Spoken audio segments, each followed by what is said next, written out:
right, hey champions. My microphone should be up and going. I don't know how the sound is on your side, so hey, how are you two doing? Yeah, it sounds good to me. Better than last week, but otherwise. No glovies? No glovies. No. Oh, gloveless Alex. The gloves are off this week. Yeah. Watch out. Now we're getting serious. Now things are getting serious. Oh. All right, fun times. Sound is good. Thank you, Steven. Always killing it with that. All right, so we got a lot of topics to get through. We got deck text review, a lot of exciting things to go over. But I gotta start this off because today's actually my cat's birthday. Yeah! Yay! My cat and my nephew are exactly 1 week apart. Like, they were born the same year. So it's just adorable. Oh, my cat is such an old lady. She's adorable. All right, so that's important stuff out of the way. We got a bunch of topics, but we were just chatting about it before we went live. We were talking about the Bone Zone episode, and yeah. I actually haven't talked to either of you about this. I've talked to Joey, I've talked to George, I've talked to Jordan. I see. I actually haven't talked to anyone, both internally with the company or externally. So, yeah, Will, what were your thoughts? I mean, I thought that they approached Genesis with such an actual positive look, right?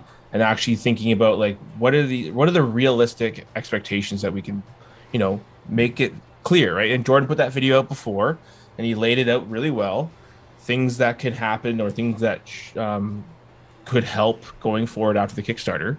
And yeah, I think the three of them sort of really nailed down what needed to be said from their perspectives, right?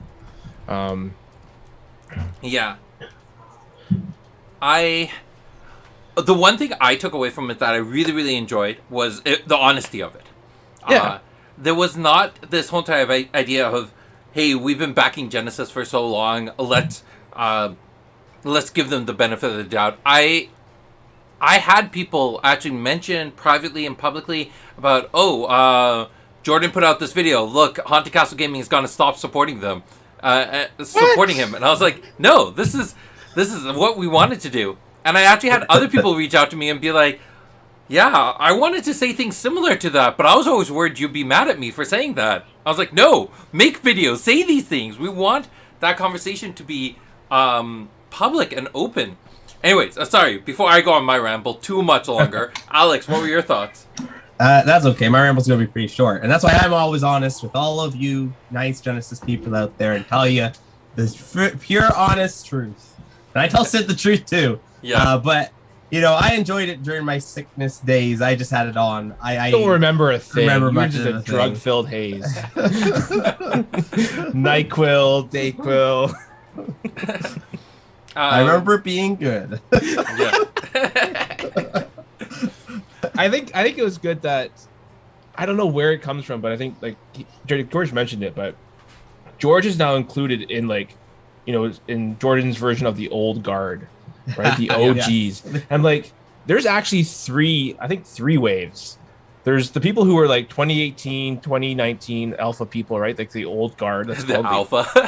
The alpha guard, the old guard. All right. Then there's like the financial wave, right? That's sort of the first expansion, right? You go to the US markets and the Euro markets. Okay. And that was a big influx of people that just sort of sucked up all the product, right? Because it's just getting out there. And then we have the Kickstarter wave. That's true. Right? And so the Kickstarter people think all these people who came in just before the Kickstarter are old guard, and it's interesting because I would say, as someone who was an old guard, that I don't always necessarily agree with all aspects of what I'm getting classified as, right? That I'm holding on to cards, or I think certain cards are worth more, or whatever, right? But because I've always opened everything. I don't have a sealed product. I have no sealed product, right? Like I've always opened everything, and it's always been for play because that's what the game was. Yeah. Like I think a lot back on the alpha days where every single booster box that hit the shelves was opened and packs were sold, because getting those cards and playing and winning your games meant so much more than anything else. All of Steve-O's Alpha stuff, except for, the bad cards from Alpha, but all the playable cards from Alpha were played with. A lot of his collection is played with. So yeah, it was very different perspective, and I like that separation between we have the Alpha Guard, we have the big change that happened earlier in last year was distribution, right? And that's when the product got out there. When it started moving out, yeah. Between the distribution and Kickstarter, that's less than a year, right? Both of those things happened in the same year. And I think people, I don't know if it's just a misinformation or it's just the way that the, communication breakdown, but it's like, those are all brand new people. Like, everyone's pretty much 2020 beyond, right? Yeah. And I mean, if you want to, a moment of realization today when I was thinking about this was at the 2021, my years, championship, I think there was maybe you could back me up, 5 people from the 2019 championship? That weren't part of the company? 5 players. And it's like... I think I can say 8. 8? Maybe, okay, I was pretty sure it wasn't 10. But it's like, there was 20 of us there on 2019. Half those people, I don't want to say, I don't think are playing. No, they're not. And then there's a couple of them that might not be playing right now because of COVID or have some of this stuff. And we don't know, we've lost contact with them, right? Yeah. So the old guard, the people who have been playing, who have sort of had the chance to get everything at its quote unquote cheapest market price or whatever, is very, very small. Yeah. Right? Which is interesting when, how do the company moves forward? You got this tension between all these new people coming in. I never looked at a card so closely since 2020. Right? Looking at the edges of cards, I never looked at the card. I was like, oh, I'm going to play with this. This goes in the play pile. This goes in the junk pile. This goes whatever, right? And it's like, I never noticed the corners. Yeah. I didn't notice the misprints. I just, we're playing cards, right? Yeah. And it's just a different world now. Yeah, a lot of those things, a lot of the things that people are talking about as some of the weakest points in Genesis that we are working on, we are trying to improve, we just didn't even know about, card stock. Yeah. Did either of you two think about card stock for Genesis when you were holding the cards in your hand? Was originally? No. Yeah. When I had them before? No. Look at this card, look at this art, it does something. Let's go. The worst criticism I remember in those early days with the old guard was when Angel Retribution got reprinted in Welcome to Jailara, and people really disliked that art. And there was another artwork. Death Eater was very controversial. These were the biggest controversies in those days. Angel Retribution's artwork, Death Eater's artwork, and how hard it was to get Shadowclaw. That was the biggest thing in 2019. That I had so many people coming up to me and being like, can you just give me more Shadow Claws? Come on, just give me more Shadow Claws. Wasn't there a left hook shortage at one point, too? Yes, there was. No one had left hooks? Yeah. That was the thing. It was... so weird. It's such a different... So, yeah, everything's changing. But even, a lot of these newer players who are... the Kickstarter backers who think that these people are part of the old guard, like Jordan, Scheming Skeleton, he started after distribution, right? Yep. So it's a very interesting conversation, and I'm happy that these points are being brought up. I just also hope that people understand that it's not going to be an instant turnaround. It's not like Origins all of a sudden is going to fix everything. No, it's going to take time. Well, everything's in the pipeline, right? And especially now with delays. So, I mean, sure, Alex deals with that every day with different things, right? Alex, are you living in delays? Oh, well, I have all these pipes. I don't know why you sent me them, but I assume it's now to do with this pipeline thing you guys are talking about. Just sending over the pipes. They're actually Mario pipes, Alex. If you go down one, it's a whole new world. All right. So, for anyone who hasn't seen it yet, go to Scheming Skeleton's YouTube channel, watch that interview. It was really great. And it does welcome... It was Joey's first official interview as part of the Haunted Castle Gaming team. Like, he just gets hired Friday, Saturday, he's doing an interview. The turnaround was crazy. How it happens. Alright. So, from last week, we do have some carryover topics that I want to clear off our docket. Oh, yeah. So, I got some that from myself, but they're not nearly as interesting as some of the ones coming from other people. So, Old Ben of the North. So, if you have topics for exploring the libraries, make sure you go to the event server and throw it into the chat there. But copy and paste from the roundtable. One of the things I love about Genesis is all the summons with names. I have no ideas how to pronounce properly. So, we talked about this a little bit. Could you speak about a few of these and pronounce their names correctly for us? How many of these are sheer products of imagination, which are taken directly from folklore, and which are a combination of the two? This is going to be kind of a weird topic to discuss in exploring the libraries. There are some things that are taken... Let's just direct it right to Will. Will answer all these questions. Yes, Will. Yep. Will. Which... zombie wolf. Zombie lion. All right. How many summons do you think are from folklore? Or like, are there any folklore? summons that you think are come from folklore and mythology and stuff like that? I'm curious. How many out of all the summons? Or like, are there any ones that you can think of? Fire cub is definitely some mythological beast or something. I don't know. I think like some things are just. I don't know. Okay, I'm gonna put a question in the chat. If you can answer it, Sid will give you something. That's what I do. I give out prizes. What is the I'm one not promising creature this. type? What is the one creature type in Genesis that is unique to Genesis? Oh, that's a good question. That's a true, I think it's easier than having Will answer all the solve all the other ones. There's one type that is a Genesis. Trying to creation. go through these to figure out which creatures big are. one, Like, I think the big one is okay, right? It's Olgi Kokori. JC would have to talk about that. Oh, because it's a JC card. There you go. Kodama, I know, is from Japanese mythology. Kodama, okay. Yeah, it was really annoying dealing with that because it was a creature that was first painted in the background of other artwork, and then we had to now make it canon, so we had to make it its own creature, and then we had to look up different mythologies that worked within the Genesis world that had a creature like this. So yeah, well, that was definitely a thing.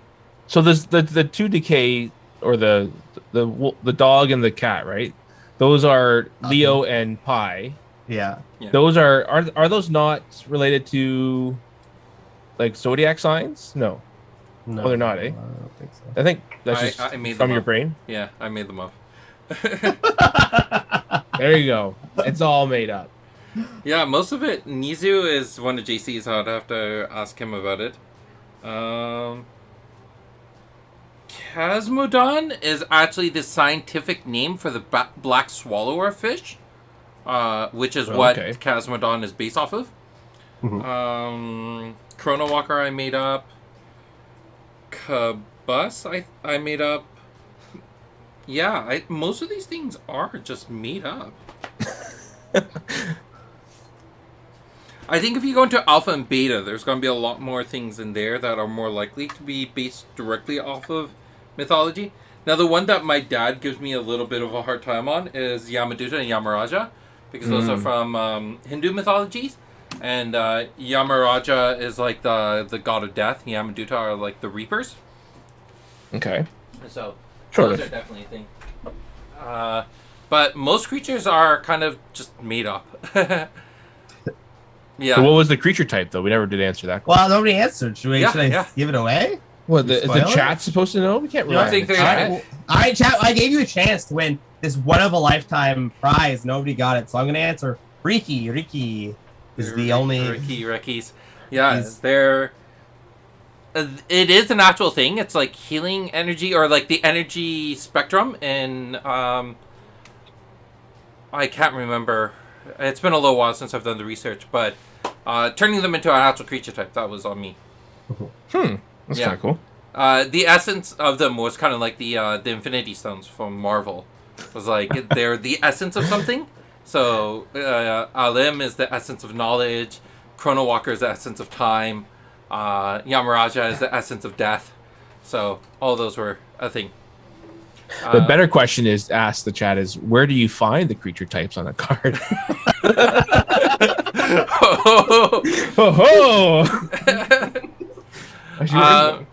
All right. Here's a natural one, a good topic that I think we can we'll be able to discuss for a little while. I'd love to see some discussion of unexpected synergies and related or unrelated, some champion highlights. So, have there been deck techs that have been presented to you that you did not see that combo or that strategy or something coming your way? Like it was a complete surprise to you? I feel like Alex and I can just toot our own horn here, just be like, oh yeah, we know everything. We've done it all. I think I'm the one to usually make the most chaotic new decks and present them to Will. I'm trying to think. I don't usually see other people bringing me unique decks. So if Alex plays a deck against you, I've had to face it and I've lost horribly. So then he puts it in his must play everyone else pile. Haunted Catacomb. That's all I gotta say. There's a use for that card that was never intended. I think one of my favorite ones was the Stompy Stampeding Force deck. Yes. That was presented to me the first time, I was like, I love this so much. It was that is well done. That was definitely one of my favorites. I mean, the Reino TK took me by surprise when it was first presented to me. But at the same time, it's like we should have saw that coming. In the hindsight, yeah. Yeah, I was just gonna say, like, there's all the dark things and the theme, yeah. Sort of. Yeah. The most surprising thing I saw were all the ridiculous stuff Steve will put in his championship deck. That's the most recent surprise. The torrents and gales? Torrents, gales, downpours. That was the most recent surprise I've had from a deck. Yeah. Yeah, you could say even Ruben's deck was a bit of a surprise too. I don't think anyone really saw Core coming out. I would agree. With the Death's Companion as well, something that had been shelved a little bit. Yeah, like people don't take Sahas champions too seriously, especially in the competitive scene. So, but yeah, it's I did not expect that. I don't know, like a lot of the decks I see. I mean, I've seen all the cards. I've play tested so many of them. It's hard to see synergies that I wasn't seeing coming, because cards usually just do what they do. There's not a lot of like crazy synergy. I think we should actually come back to this after Origins, because I agree. I think there's a lot more. I think for us, we've played with this set or current card pool for quite a while. Yeah. Not to say that there's something that we haven't experienced, but I mean, we kind of can we've done a lot of different decks between the three of us, for sure. But yeah, my days of deck teching and doing craziness is a little bit in the past. Last crazy deck I made was the Idris monster deck. Yeah, that's right, that's true. So long ago. Yeah, so I think right now the biggest issue is just the card pool is just really small these days, and it's been exhausted a lot. So Origins coming in, almost doubling the card pool and doubling the champion base. It's gonna be crazy. Like, that being said, it's not so. I still, there's been lots of surprises, but it's more been around the meta shifting, rather than the card pool itself. Yeah, that's fair. And the other part, especially for a lot of the Origin stuff, for you two in particular, is like you've seen it in Future League. You've been seeing it in Future League for so long. So some people are going to see it and be very surprised by it. You're like, yeah, we saw this a while ago. So, yeah, I think we'll see when Origins comes out and come back to that question at some point. All right, moving on. All right, some of these come from you, Will. So what is the difference between HCG listening to what the community wants versus doing what the community wants?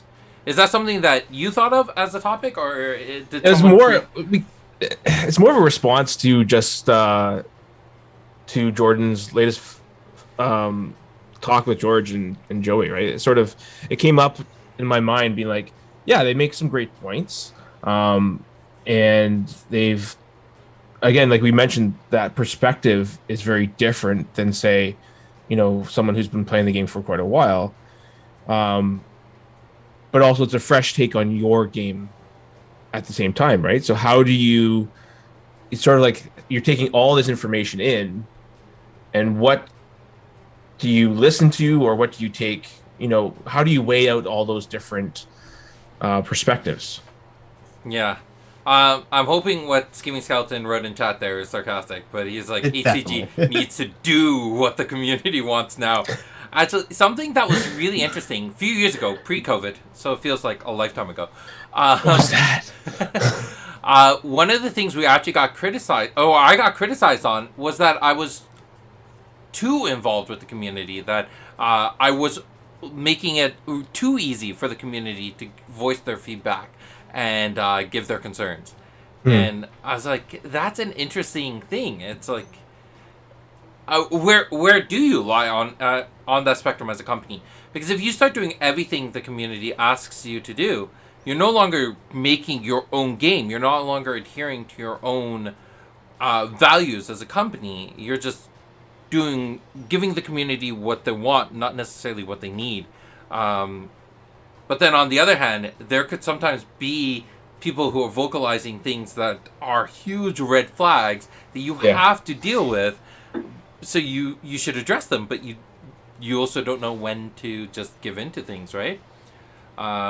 So I could definitely talk about it from a business perspective. I'm super curious what Alex's thoughts are, because he has that grin my on thoughts his are face. distracted. I distracted with the meme where I was looking at Scheming Skeleton's message. He says, now people are going to say, I hate Genesis. I was going to respond, Scheming Skeleton just said, I hate Genesis. What? Scheming Skeleton hates Genesis?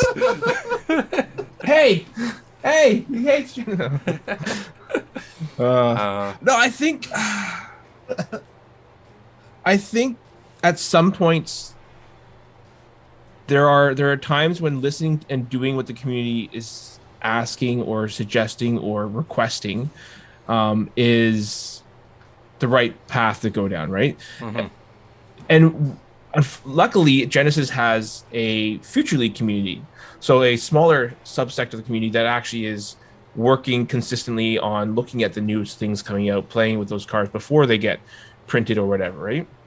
And then you have your design team that are working on and creating cards before that, and then they're testing things, right? So there you do have multiple levels to seeing how the interactions go.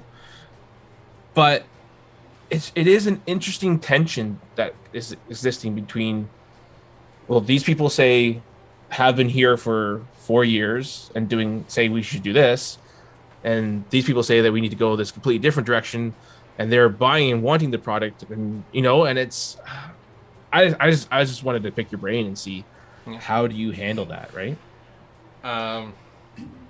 So one thing, this actually did come up a lot back in the days with the original conversation about sideboards and mulliganing.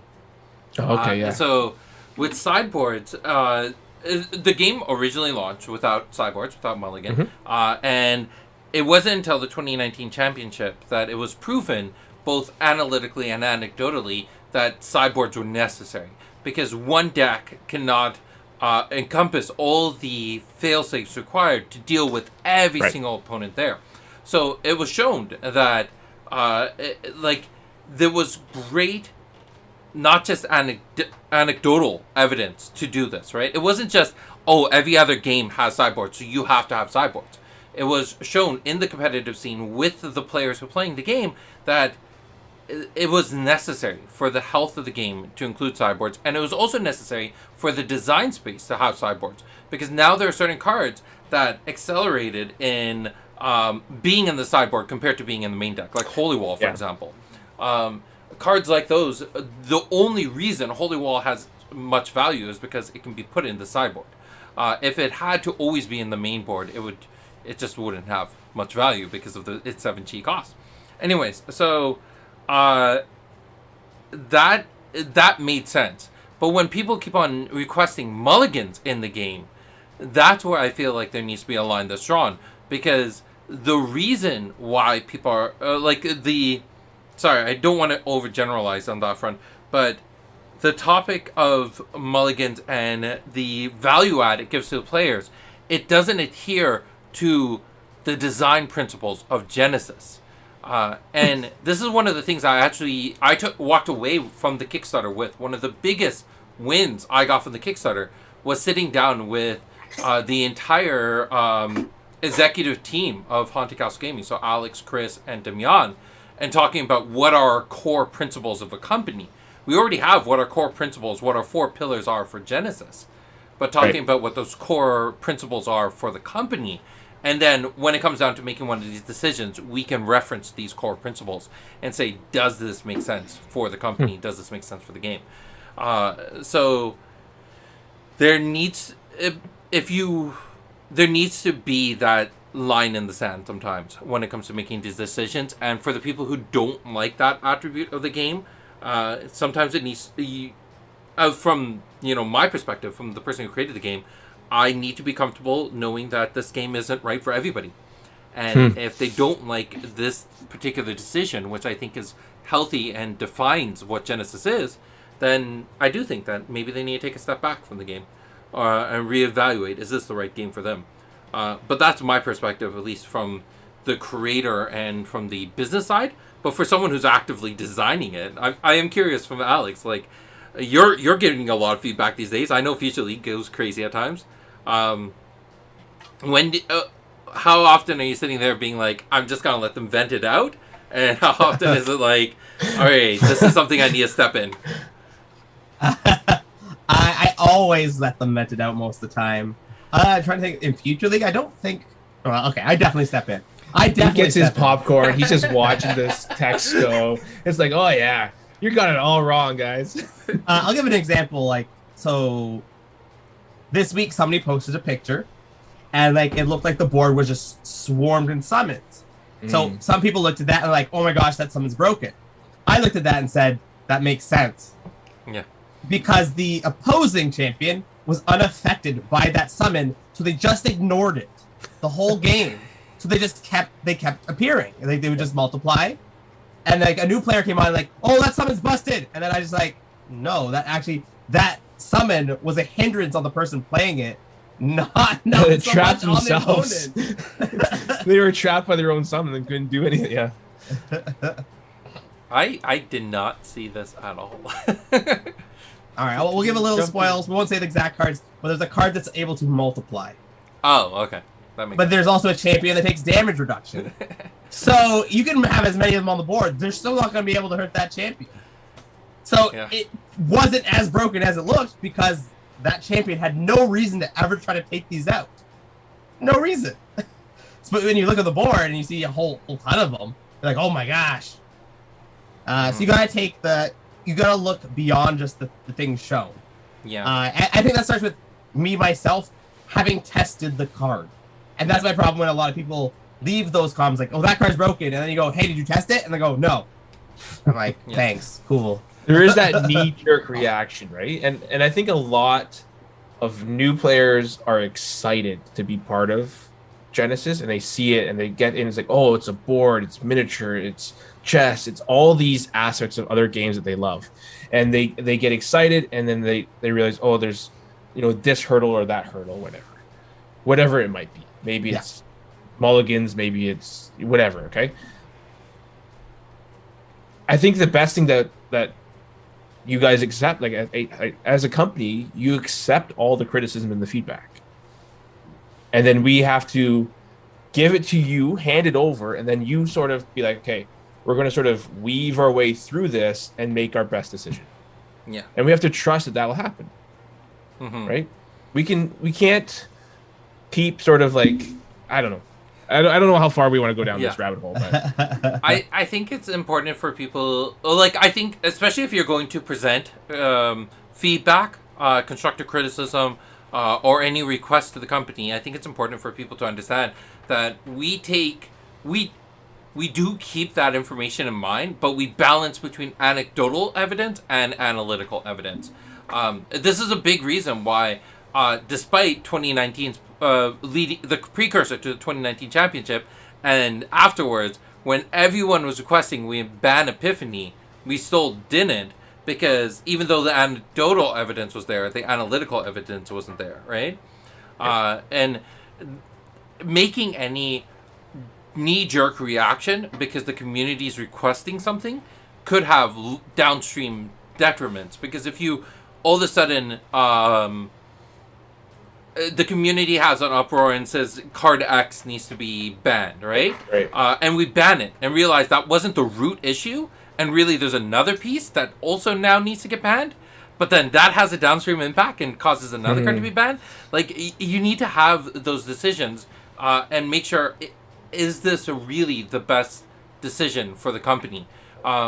It's the same thing with, I'm going to bring up mulliganing again. It's a conversation that comes up quite a bit. I mean, it's in chat as well. Like, I think it's one of those things that makes deck design a lot more interesting in Genesis. The fact that it doesn't have mulliganing, but you also aren't blocked on your resources.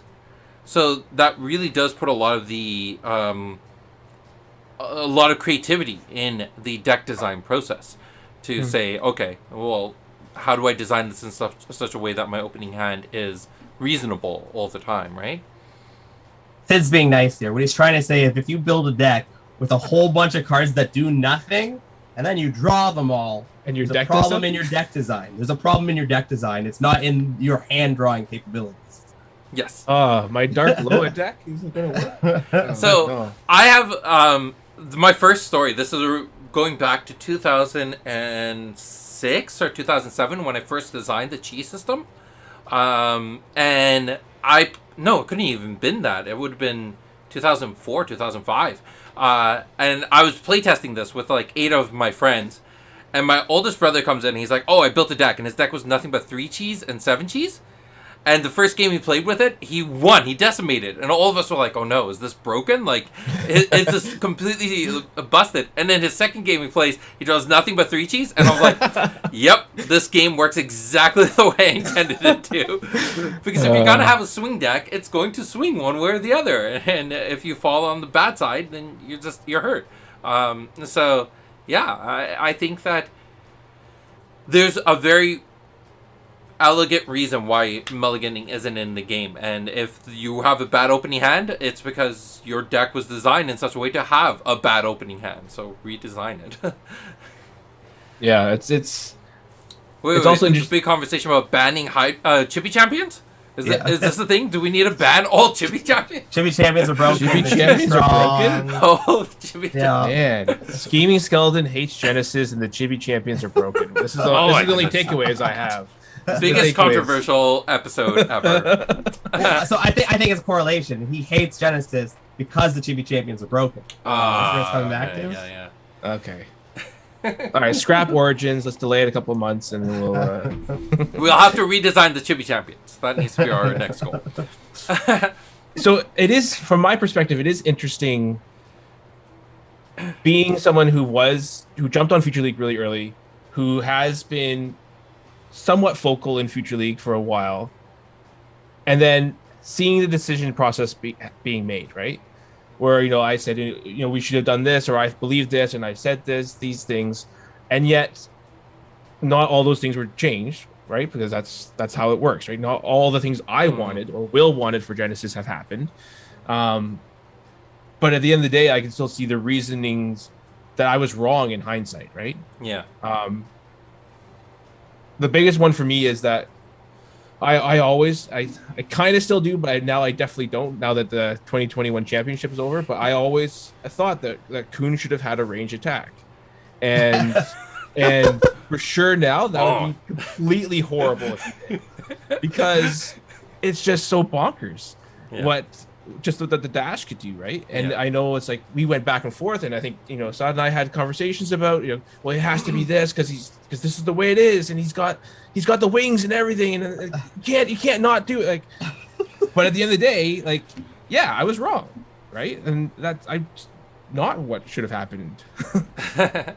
Yeah. I think another thing I'm very proud of as a team is usually when the community is very vocal about a particular topic and we decide not to do it for some reason. It's because we spent time talking about it and we've come to a decision of why not to do it. Not just, no, we don't want to do this. It's there's a lot of back and forth and a lot of Alex being mad at me. So that he's mad at you, and then it takes it out of me.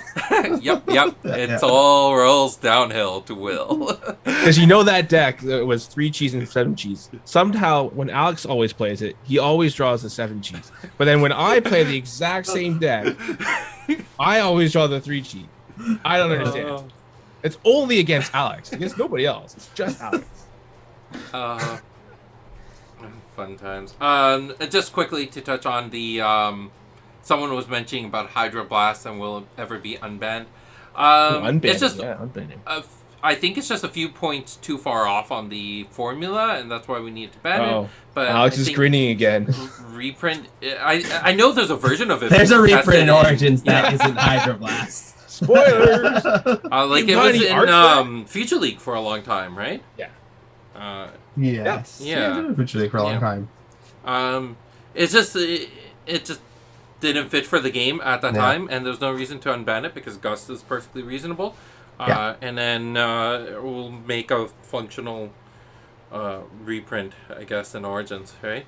Yeah, it's not the same affiliation, so but no, yeah, but it's good. Tell us more. All right, so next topic, I guess. Are we? Sure. I think we broke that down. Is that a satisfying answer for you, Will? Yeah, I think it's great. Yeah.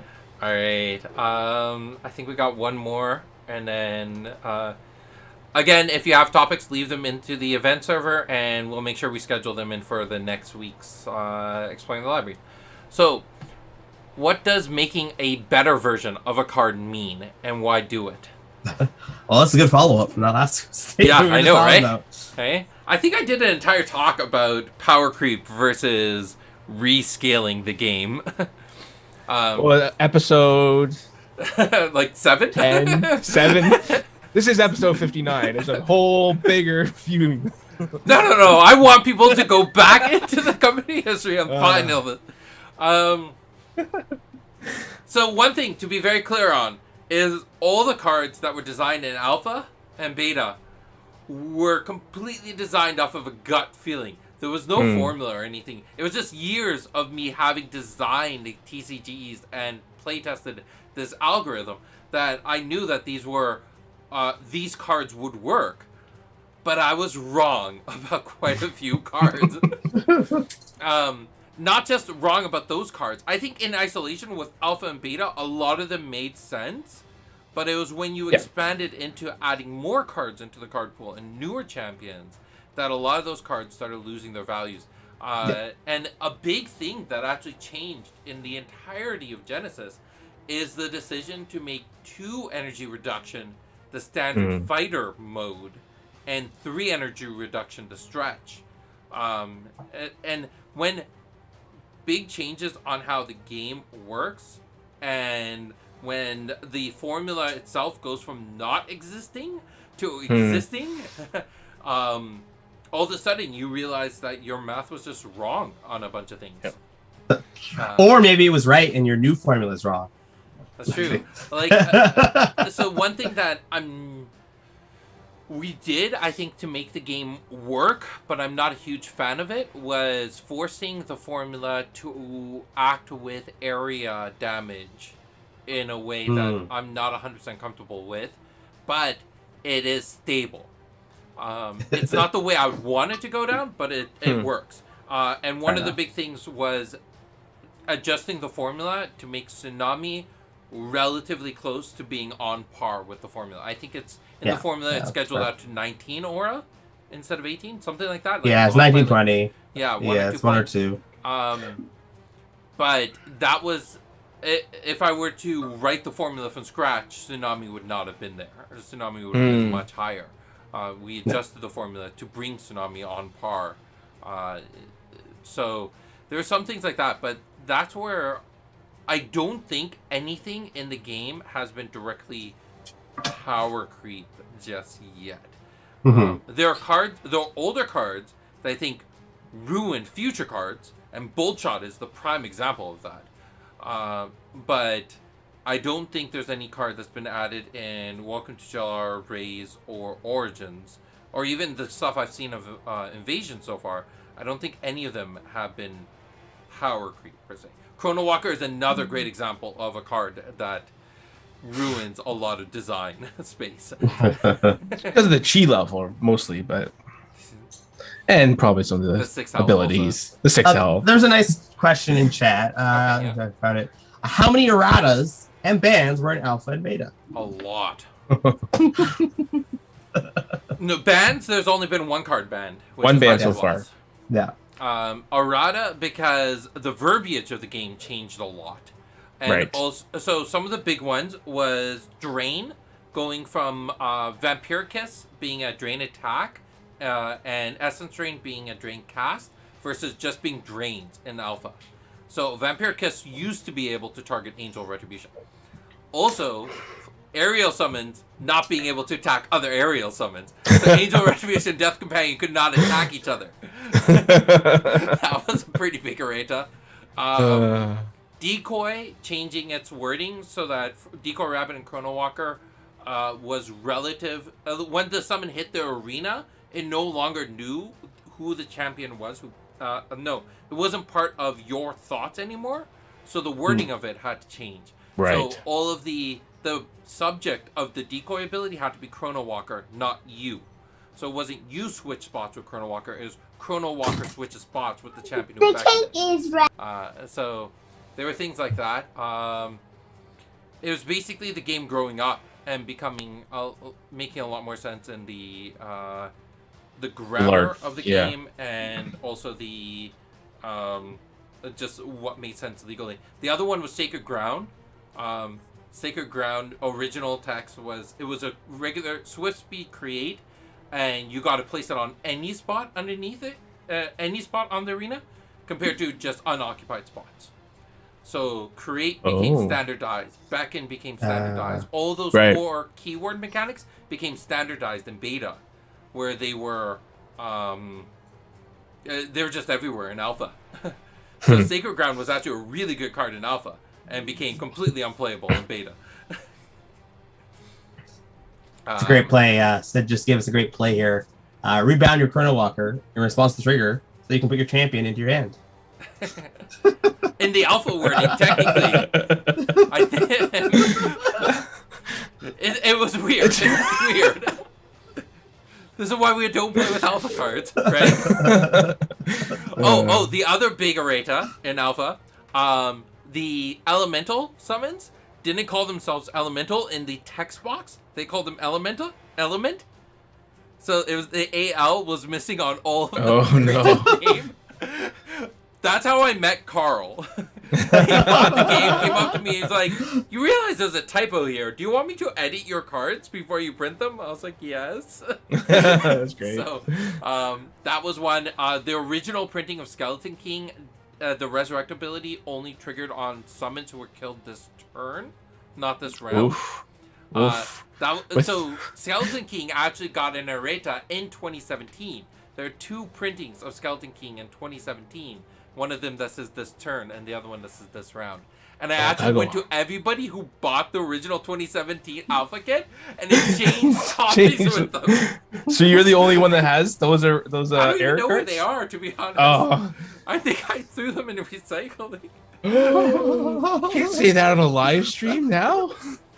But there was Alpha was just riddled with typos, and there's just a bunch of things that just don't make sense in the game anymore. I still think my favorite one is the Ryokyu Rabbit with the 4 energy attack. Because it was a 0 attack too. Like there was really nothing it could do, and it had this unlimited attacking ability, but it had no energy to pay for. It's a good one. Yeah, yep. That was wonderful because we went to print and we had the final sheets in front of us, and they're like, all right, we printed off all the sheets for commons. Does everything look good? And I'm looking at them. I'm like, there's a typo on a card.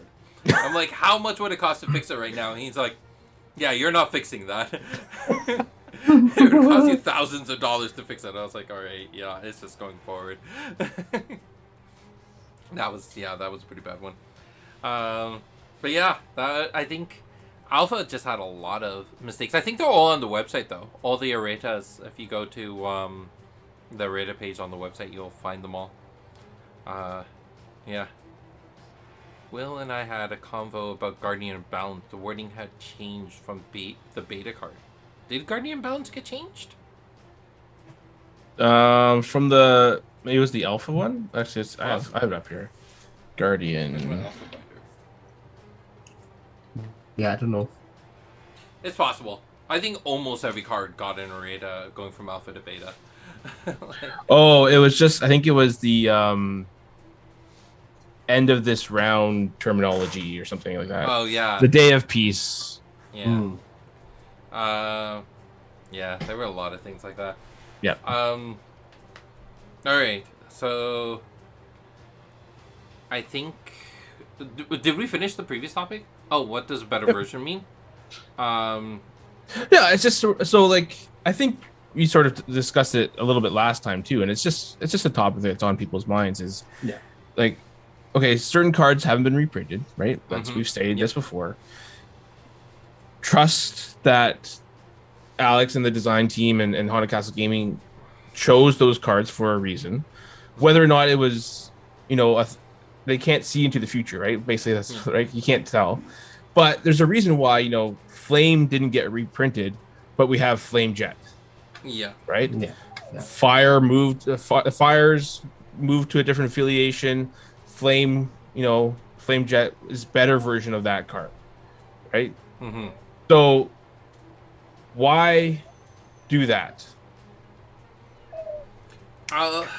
So that particular case, I think, is just we're still just learning the game, and things that made sense because originally Thymos was designed to do both earth and fire damage, but as the game grew, it didn't make sense for Thymos to for each affiliation to deal with multiple damage types because we're already kind of getting screwed. Like there was a lot of design decisions that went into let's move that to flame, and then let's move that to chaos. But I think of the cards that haven't seen reprint yet, we've gone through them. There's a handful, and Alex and I are still debating between this, but there's still a handful of them that I think need exact reprints. But almost every single card that has any merit value is very, very niche cases for it to be considered to go into a deck. A lot of these cards were ignored even when you're drafting, and that's a pretty low bar. Like when you're drafting, when you're down to your, the second last card in the pack, and you're still like this card's useless. That's pretty bad. That's a pretty bad statement. So why reprint those cards? Why? We've gone on record talking so many times about the environmental impact. So for me, from a business perspective, is why use paper? That's already a scarce enough resource that we've had to delay the launch of sets because we didn't have enough paper. And we've talked about how the recycling of that paper isn't being handled with properly. Why use more of that paper to print more copies of a card that don't even get played in a draft or in a sealed? It's so hard to justify that. And so that's definitely my perspective on it. I don't know if there's anything you want to add there, Alex. No, I agree. It just doesn't make sense. One of our pillars is to keep on improving, and that includes their product line, everything about it.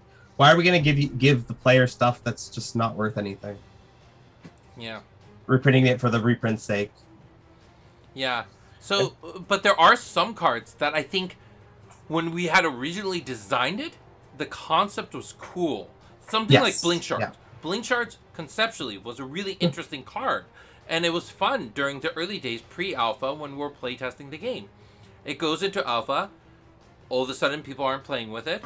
But how do we make something like that now playable? Well, we readjust the chi, we readjust the cost, we bring it to scale to a playable version. And I do. Is that cake? Do you have cake in your hand? Is that? Where did that Cake got delivered. Cake is a lie. I got nothing. This is in honor of your birthday, Kitty. Oh. Kitty. What a throwback! You brought that full circle. Oh yeah. 50 minutes. He was just waiting for that joke. Oh my goodness. We have to Sit still go on into it. our deck text.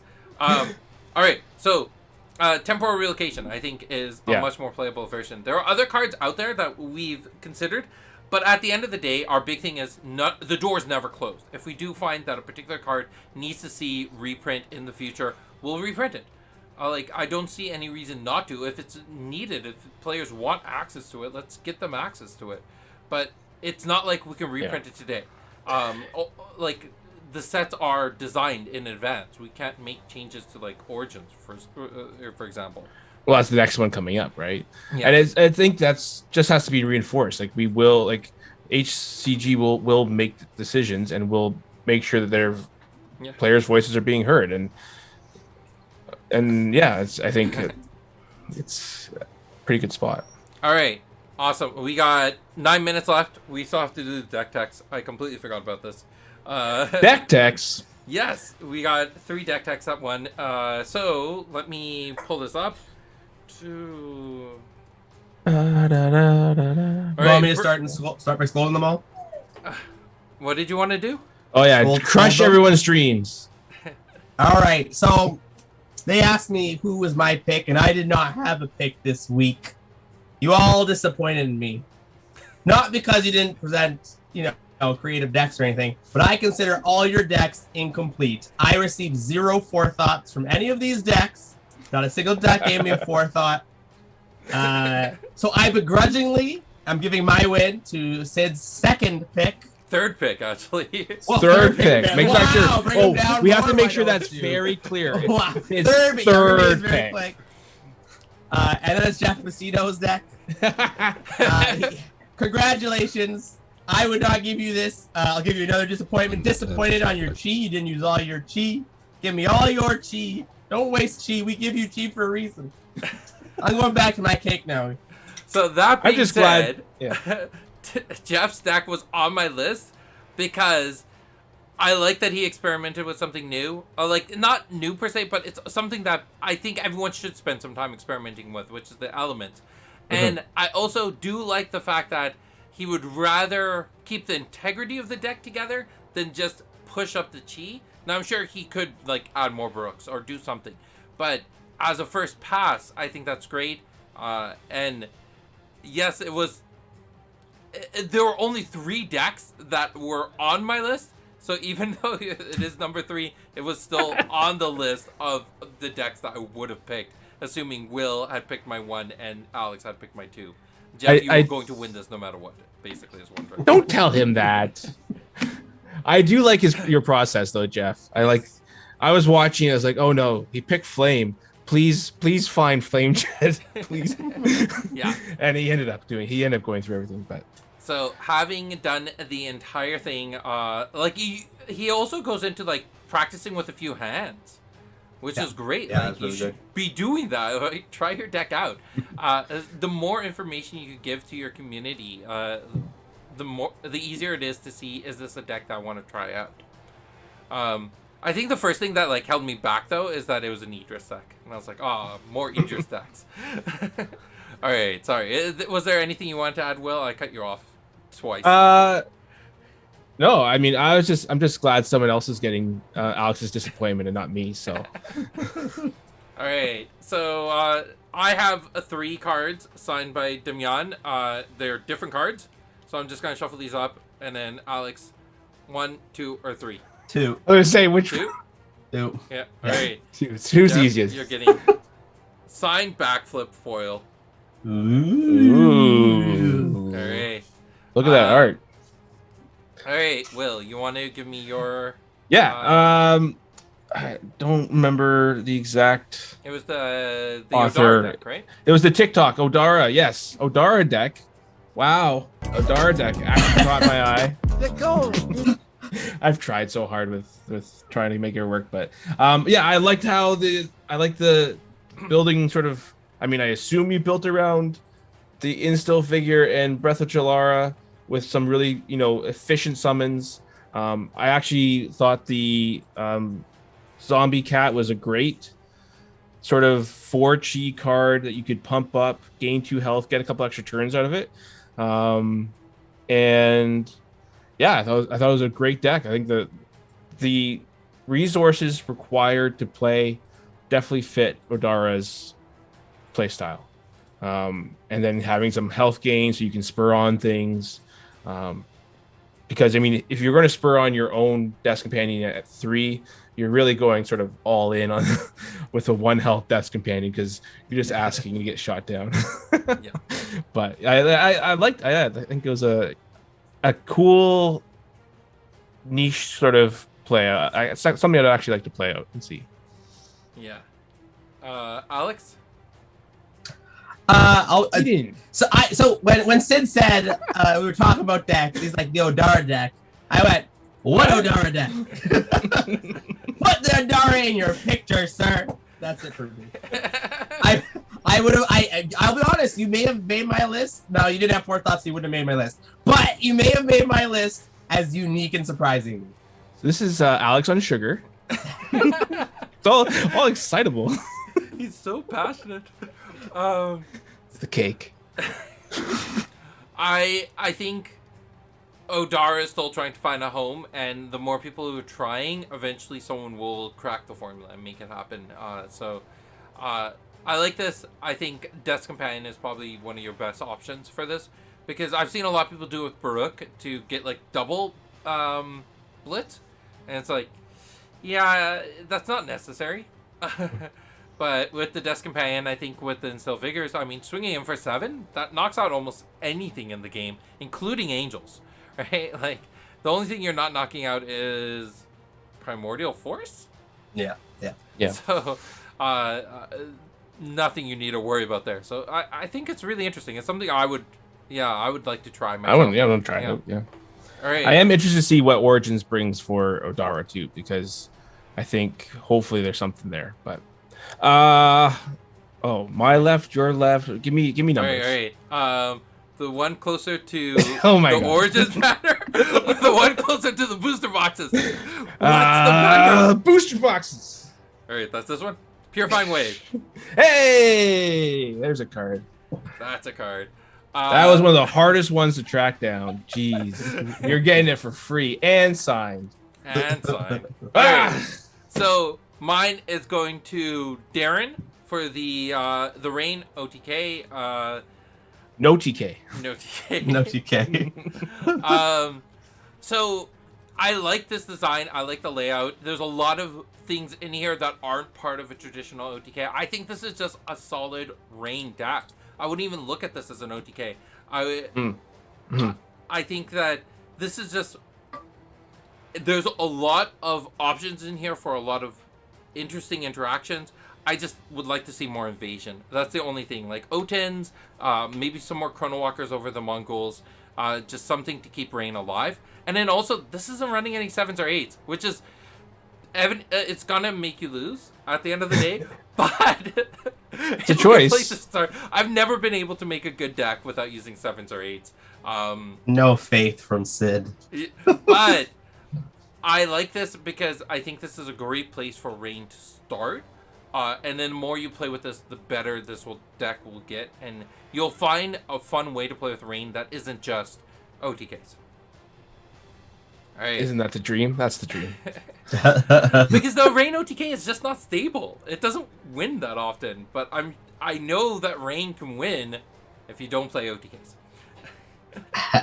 Heard it here. Yes. I second that. Actually, Alex and I had to test that out for a bit, so it's good. Will, what's your 2 cents on this deck? Yeah, I mean, I love the Mongol. I just haven't found its best home yet. I've had a couple of great games with it. It's just that 18 aura. I haven't found the payoff to actually do it There was a Future League deck I was running that I actually I want to try out when it comes to print. But I do love that card, like that ability to catch people off guard, and move still, right? Like you can technically move 3 spaces on a diagonal if you're doing it correctly. So yeah, I think you're interesting point. I didn't notice that there was any 7-8 cheese. I think that's definitely something interesting. The Fearmonger was I want to see how that plays. I want to see because that's a card that's sort of been lost in time. Yeah. It's only 11 aura. Yeah. But yeah. So Alex? Get the Mongols out of here. You don't got aura for that. What are you doing? What are you doing in here? I love the Fearmongers. I am very against Malefic Shaktis in any deck. Other than that, get the Mongol, get the Shaktis out of here. I like everything else. It's a hard no from Alex as soon as you put Shaktis in there. I like the Shaktis here because Rain doesn't have a lot of options to deal with Aerial. And at least this gives you something. And it's being within her awareness means that she can, for things that don't have Aerial, you can double up and hit them. You got Fearmongers for those aerial summons. They're not even attacking. Don't worry about the summons. Kill the opponent. Don't listen Go to for Alex. the throat. Don't listen to Alex. The best Rain play is you just move slowly around the outside of the arena, and something will always be in your awareness. So yeah, those are the 3 decks. Oh, and Darren, you're winning. What does Darren win? Inferno Pits. Ooh. Nice and shiny. All right. I will send those out soon. I got so much stuff I gotta send out soon. Yeah, those are the deck techs. My intention for next week assignment was to say no 7s and 8s. I think that's a pretty fun assignment. And there was a requested assignment in the chat. Oh, yeah? We'll get to it. It was J2 cards only. Yeah, we will get to that. That's on our list. It's on our list. I like the no 7s or 8s. It's an interesting one. Yeah. I know you can use any champion. That's for Jordan out there. Jordan, don't worry. Jordan, any champion. Jordan, any champion. For those who don't know, Jordan's submission was Kendra, and Kendra's not allowed this week. But yeah, no 7s, no 8s. I think this is gonna be really interesting because you can balance out 6s with like 2 6s with 1 3, which means you can spam some of those really great 6s. So I'm curious. I'm having flashbacks of a Scorpion deck I played against once. Who would have done that? Idris. 12 Scorpions on the board. What was I? Why are you laughing, Alex? I don't know what you're talking about. All right, so that's gonna be that. I also need to figure out what the pricing is gonna be. I don't have a price just yet. Just it's right there on the shelf. 1 2 6 box over. 1 5 box. And always no resubmitting. Yeah, you can't just send the same deck again.